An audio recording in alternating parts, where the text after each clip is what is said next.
My mother-in-law rode a horse down the aisle in a white dress at my own wedding and made it all about herself. So I made sure she'll never forget it. I planned my wedding for 14 months. Every detail was intentional. Every choice was meaningful. My fiancé Holt and I wanted something elegant but personal.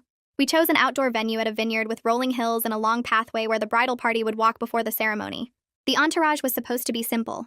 Bridesmaids in soft pink dresses walking in pairs. Groomsmen in classic gray suits. Flower girls scattering petals.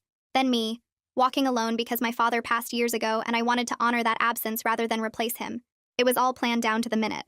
Then Holt's mother Judith decided to add herself to the program. Judith had been difficult from the moment Holt introduced us. She made comments about my career being too demanding for a wife. She criticized my cooking when I hosted dinners.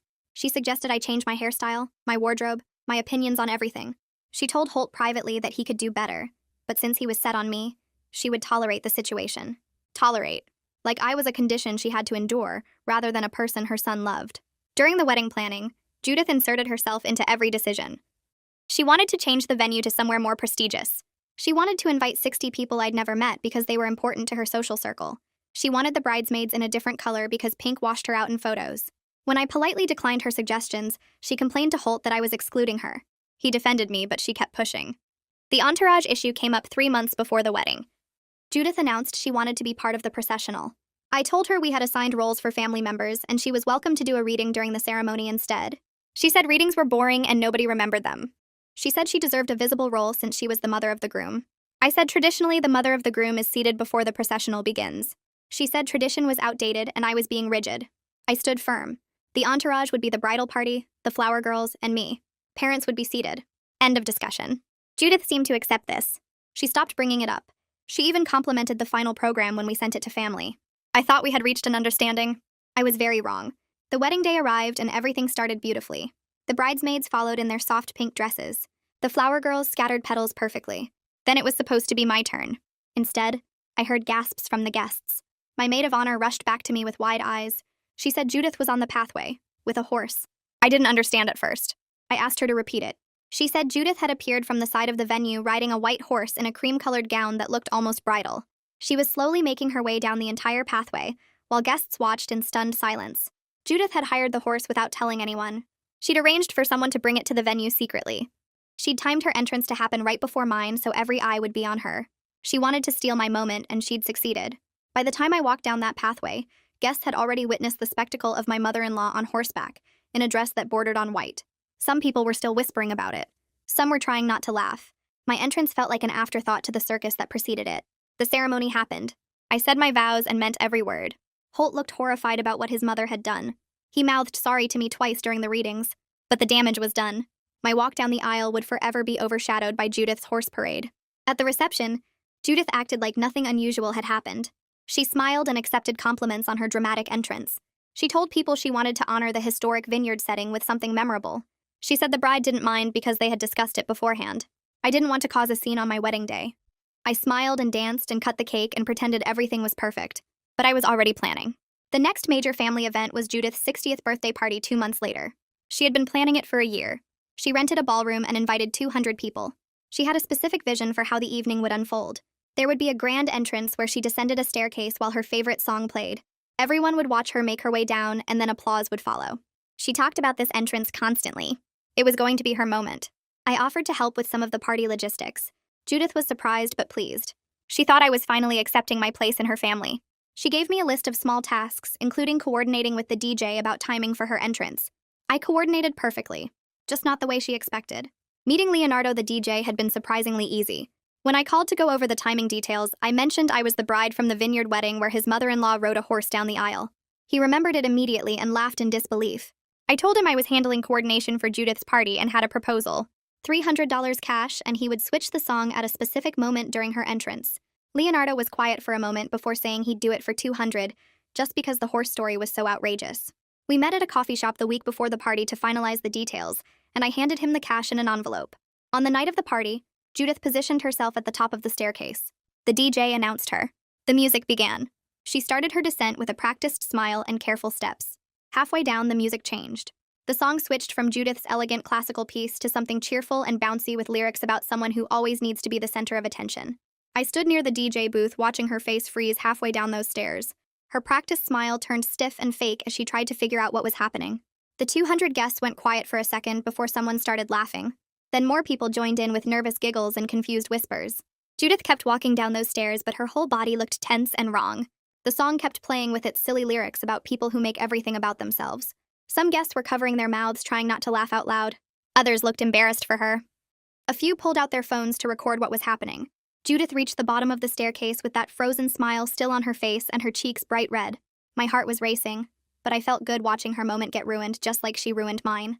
Then the fear kicked in because I knew she would figure out someone did this on purpose. Judith grabbed the party coordinator by the arm the second she reached the floor. Her face was red and angry as she pulled him and Leonardo into a corner. I stayed back in the crowd pretending to look at my phone. I could see her mouth moving fast and her hands waving around. Leonardo kept shaking his head and pointing at his equipment. The coordinator looked stressed and kept apologizing. Leonardo was playing his part perfectly, acting like he had no idea what went wrong with the sound system. He kept pointing at different buttons and wires like he was trying to figure out the problem. Judith's voice got louder and I heard her say something about this being deliberate. People around me were still whispering about what happened. Some thought it was funny. Others felt bad for her. A woman next to me said maybe it was a sign from the universe. I wanted to laugh but kept my face normal. The party coordinator finally walked away looking defeated while Judith kept talking to Leonardo. Her whole grand entrance was destroyed, and everyone would remember the wrong song instead of her perfect moment. Holt found me 20 minutes later standing by the dessert table. He looked upset and confused in a way that made my stomach hurt. He asked if I knew anything about the music problem since I helped set things up with the DJ. I told him technical issues happen at parties all the time, and I had no idea what went wrong. My voice sounded calm even though my hands were shaking. He nodded slowly, but I could tell he wasn't totally sure. He said his mother was really upset and thought someone sabotaged her entrance on purpose. I asked why anyone would do that and tried to look surprised. Holt said he didn't know, but Judith was devastated because this party meant so much to her. He mentioned how much planning she put into everything. I felt a little bit guilty hearing the sadness in his voice. Then I remembered her riding that horse down my wedding aisle in a white dress, and the guilt went away. I told Holt his mom would feel better once the party got going and people stopped talking about the music. He squeezed my hand and said he hoped so. We stood there quiet for a minute before he went back to check on Judith. I watched him walk away and wondered how long I could keep lying to him. The next morning, my phone rang early, and I saw it was Holt calling from the other room. I could hear his voice through the walls talking to someone. When he came into the kitchen, his face looked tired and stressed. He said his mother called crying about the party being ruined. She told him someone deliberately messed up her entrance and destroyed her special moment. Holt tried to calm her down on the phone, but she kept insisting it was planned. I poured coffee with my back to him so he couldn't see my face. He said he told Judith it was probably just an accident with the sound equipment. She wasn't buying it, though. She kept saying the timing was too perfect, and someone wanted to embarrass her. Then Holt said the part that made my stomach drop. Judith suspected me because I was the one who helped coordinate with the DJ. My hand shook and I spilled some coffee on the counter. I asked why she would think that and tried to sound shocked. Holt said his mother remembered how I offered to help with the party planning, which wasn't like me. She thought maybe I was getting revenge for the wedding thing. I turned around and looked at him straight in the eyes. I said I would never do something that mean, and I was just trying to be helpful. Holt watched my face for a few seconds before nodding. He said he told his mother the same thing, but she wasn't letting it go. I asked what that meant, and he said Judith was going to keep digging until she proved someone sabotaged her party. The coffee in my cup was getting cold, but I couldn't drink it. My throat felt too tight. My phone rang that afternoon, and Raina's name showed up on the screen. Raina was Holt's younger sister and usually stayed out of family drama. I almost didn't answer because I knew what she was going to ask. Her voice sounded curious instead of mad when she asked if I had anything to do with the music incident. I told her no and tried to sound convincing. Raina was quiet for a second before saying she knew I had good reason after what Judith did at my wedding. She said if I did change the music, it was actually kind of brilliant. I stayed quiet, not sure what to say. Raina told me she couldn't say this stuff publicly, but she thought Judith needed someone to stand up to her. Then her voice got more serious. She warned me that Judith was on a mission to prove I sabotaged the party. She was calling every family member, asking questions, and building support to confront me directly. Raina said some relatives were taking Judith's side and saying I was being cruel. Others thought Judith deserved what happened after the horse stunt. The family was splitting into groups and picking sides. I asked Raina what I should do, and she said keep denying everything. She told me not to admit anything even if people pressured me. We hung up and I sat on my couch feeling sick. This was getting bigger than I planned. Over the next week, Holt became different at home. He was quiet and tense in a way I'd never seen before. He asked me 3 separate times if I was being completely honest about the party. Each time I said yes, but I could see the doubt in his eyes. Our conversations got shorter and more careful. We talked about safe things like work and groceries, but avoided anything about his family.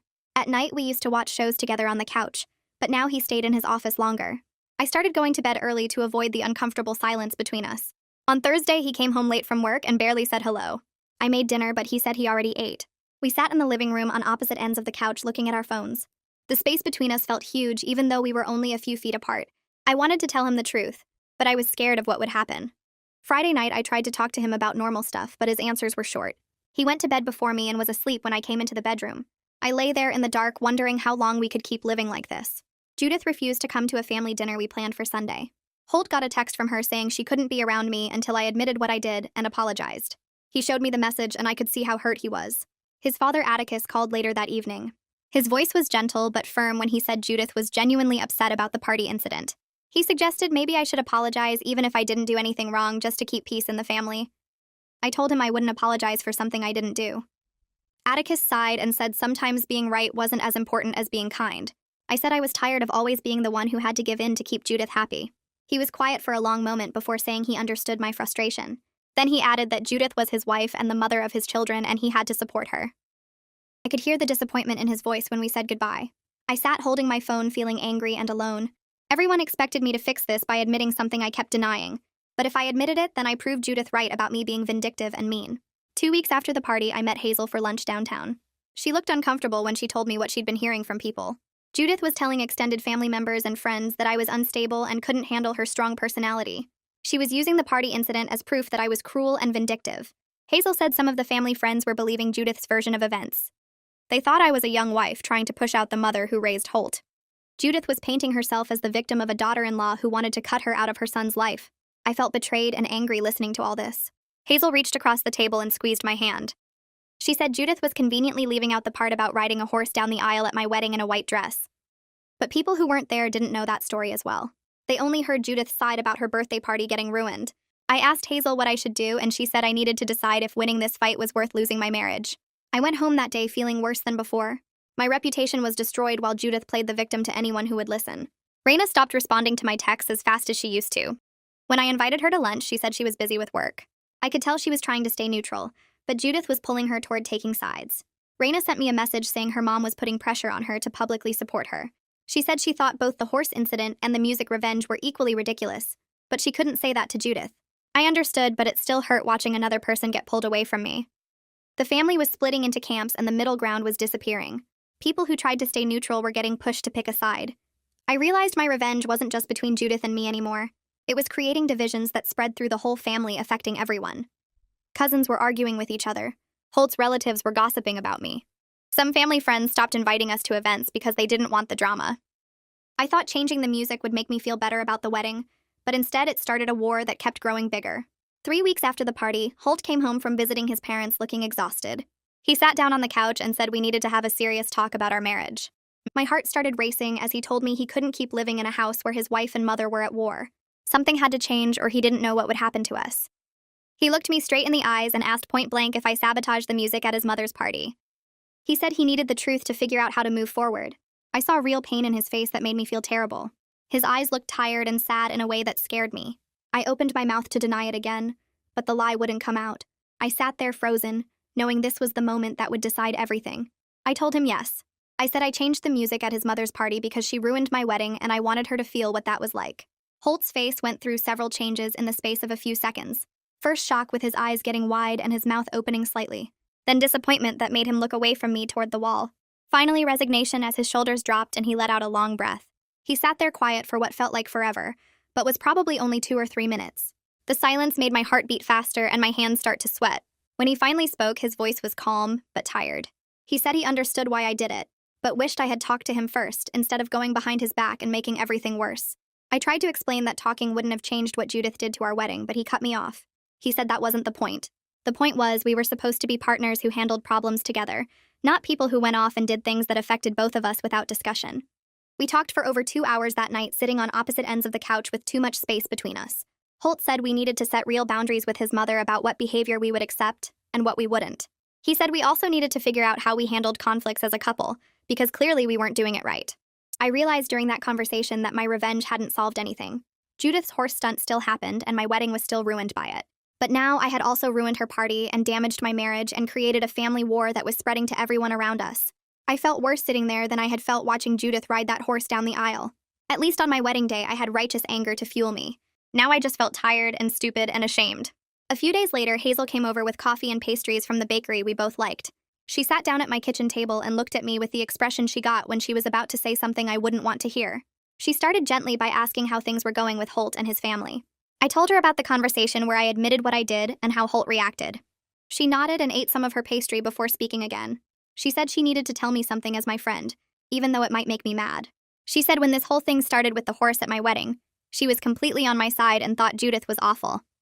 She still thought the horse thing was ridiculous and selfish. But now she was worried about me because I seemed obsessed with getting back at Judith the same way Judith had been obsessed with stealing attention at my wedding. She said I was becoming just as focused on one-upping Judith as Judith was on making everything about herself. Her words stung because part of me knew she was right. She said she supported me but was concerned I was damaging my marriage and my own peace of mind by staying locked in this fight.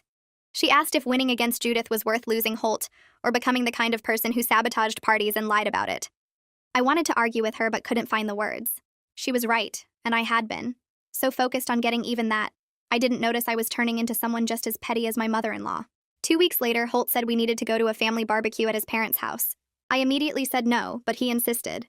He said if we ever wanted to repair any of these relationships, we had to start somewhere, and this was as good a place as any. I knew he was right, even though the thought of facing Judith made my stomach hurt. The afternoon of the barbecue was tense from the moment we arrived. Atticus opened the door and gave us both awkward hugs that felt forced. Judith was in the backyard setting up food on a long table. She looked at me when we walked out, then looked away without saying hello. Other family members were there, including Holt's aunt and uncle and some cousins I had met a few times. Everyone seemed uncomfortable, like they knew about the drama and didn't want to be caught in the middle of it. I tried to make small talk with Holt's aunt, but our conversation felt stiff and weird. Judith kept busy with the food and avoided coming near me. I stayed on the opposite side of the yard from her. About an hour into the barbecue, Judith was talking to her sister about some charity event they were planning. She said something about how important it was to work with people you could trust and rely on. Then she looked directly at me while saying it. My face got hot and I felt anger rising in my chest. I couldn't stop myself from speaking. I said loudly enough for people nearby to hear that it was also important not to make other people's special events all about yourself. Judith's face turned red and she walked over to where I was standing. She said at least she didn't sneak around sabotaging things like a coward. I said at least I didn't ride a horse down someone's wedding aisle in a white dress like an attention-seeking nightmare. Within seconds, we were both yelling at each other in front of everyone. Judith brought up every complaint she had about me from the past year. She said I was cold and unfriendly and tried to exclude her from everything. I brought up every rude comment she had made about my career and my choices, and how she told Holt he could do better than me. She said I was jealous of her relationship with her son. I said she was jealous that Holt chose me over her. Holt tried to get between us with his hands raised, asking us both to calm down. Judith called me jealous again, and I called her an attention-seeking nightmare for the second time. That's when Holt physically stepped in front of me and turned to face his mother. Atticus finally shouted from across the yard that we were both acting like children. He said we were ruining family events just like we were accusing each other of doing. He looked angrier than I had ever seen him. Several family members started gathering their things to leave. Holt's aunt said something about needing to get home even though it was only 4 in the afternoon. Within 20 minutes, half the people at the barbecue had left with various excuses. The ones who stayed looked miserable and uncomfortable. Judith went inside the house and didn't come back out. I sat on a lawn chair feeling shaky and sick to my stomach. Holt didn't talk to me. When we finally left an hour later, he walked to the car ahead of me. The drive home was completely silent. I cried quietly, looking out the passenger window while Holt kept his eyes on the road. When we got home, I went straight to the bedroom and he stayed in the living room. We didn't speak to each other the rest of the night. 2 days later, I got an email from Clara Hensley, who I had met a few times at family events. She said Judith had asked her to reach out because the family situation was getting out of control. Clara suggested we meet for coffee to talk. I almost deleted the email, but something made me agree. We met at a cafe near my apartment the next afternoon. Clara ordered us both lattes and sat across from me looking kind but serious. She said Judith was her closest friend, and she loved her, but she also knew Judith could be difficult. She said she wanted to help mediate because this situation was tearing the family apart. Then Clara told me things about Judith I hadn't known before. She said Judith had always struggled with feeling invisible and unimportant, especially as she got older. She said Judith watched her friends' children get married and have babies, and she felt left behind and less relevant. Clara explained that the horse stunt at my wedding was Judith's misguided attempt to feel special and included in an important moment. She admitted the execution was completely inappropriate and selfish, and that Judith should have respected my plans. But she said it came from a place of insecurity, not from wanting to deliberately hurt me. I sat there processing this information. Part of me wanted to reject it and stay angry. But another part of me understood that hurt people sometimes hurt other people. Clara wasn't excusing what Judith did. She was just explaining it. She said Judith knew she messed up but didn't know how to fix it without losing face. I told Clara I would think about what she said. Over the next week, I started noticing consequences of the ongoing drama in my own life. A friend from work mentioned she had heard I was difficult and vindictive from someone in Holt's family. I felt my face get hot with embarrassment and anger. My reputation was damaged by this conflict. Another couple we were friends with stopped inviting us to their dinner parties. When I asked why, they said they didn't want to deal with family drama. I realized that my revenge against Judith hadn't just hurt her. It was affecting how people saw me and whether they wanted to be around me. Some of our mutual friends were distancing themselves to avoid getting pulled into the mess. I felt ashamed because I had always thought of myself as a reasonable person who handled problems maturely. Now people were hearing stories about me sabotaging parties and having screaming matches at barbecues. My social standing was taking damage, and it was my own fault. I felt defensive, wanting to explain my side to everyone, but also ashamed that there was a side to explain at all. That weekend, Holt told me he wanted to talk again. We sat at the kitchen table where we had so many difficult conversations lately. He looked exhausted with dark circles under his eyes. He said he had been thinking a lot about our marriage and where we were headed. He said he loved me but couldn't continue living with this level of family conflict and stress. The constant tension was affecting his work and his health and his happiness. He said he thought we should consider marriage counseling because he was exhausted from being caught in the middle and didn't know how to fix this situation on his own. Then he said something that made my blood run cold. He said if we couldn't find a way forward together, he wasn't sure what would happen to us. He didn't say the word divorce, but it hung in the air between us anyway. I felt panic rising in my chest. I realized I might actually lose my marriage over a petty revenge scheme that had accomplished nothing except making everyone miserable. I told him I would do counseling or whatever else he thought we needed. He nodded but didn't look relieved. He just looked tired. I spent the next 2 days thinking about everything that had happened. I thought about my wedding and Judith's horse and my revenge and the barbecue fight. I thought about Hazel's warning and Clara's explanation and Holt's exhausted face. I realized I had a choice. I could keep fighting Judith and probably lose my marriage in the process. Or I could try to find some way to move forward even though it felt like swallowing glass. I opened my laptop and started writing an email to Judith.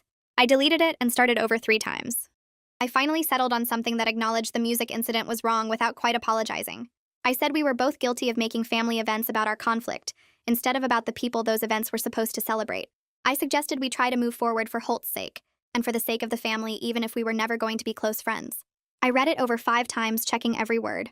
My hands were shaking when I hit send.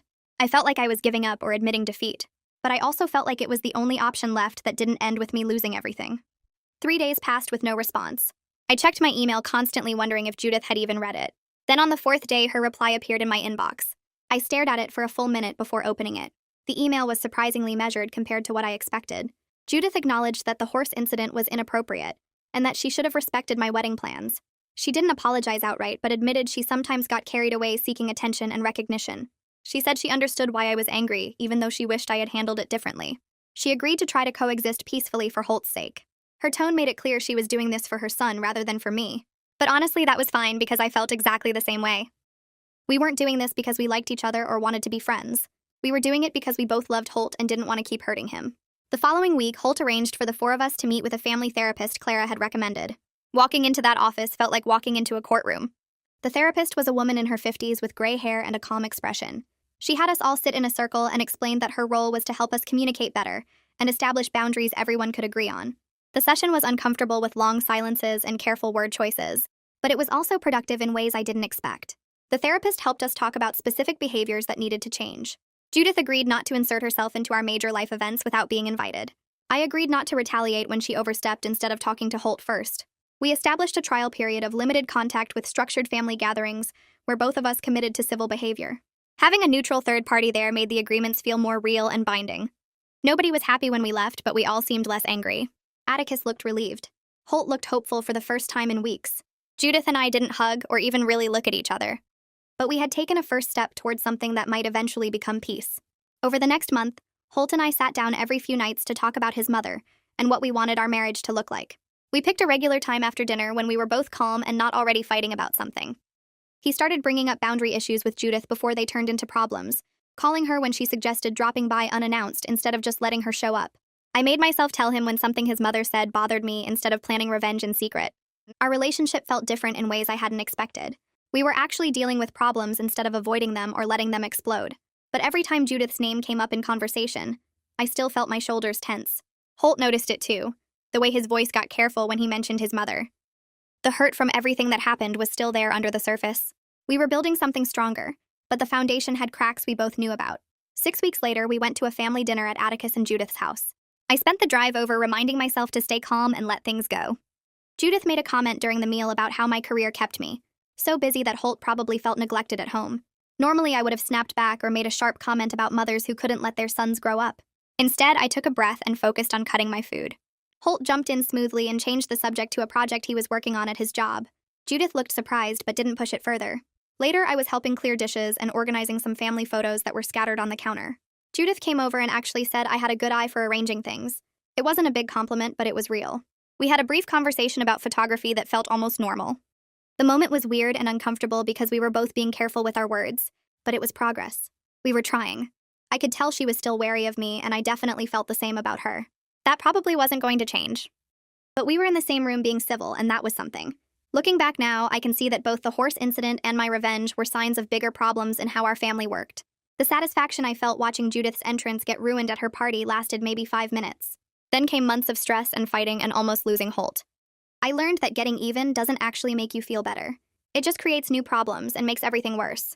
Sometimes the high road exists for good reasons, even when it feels completely unfair.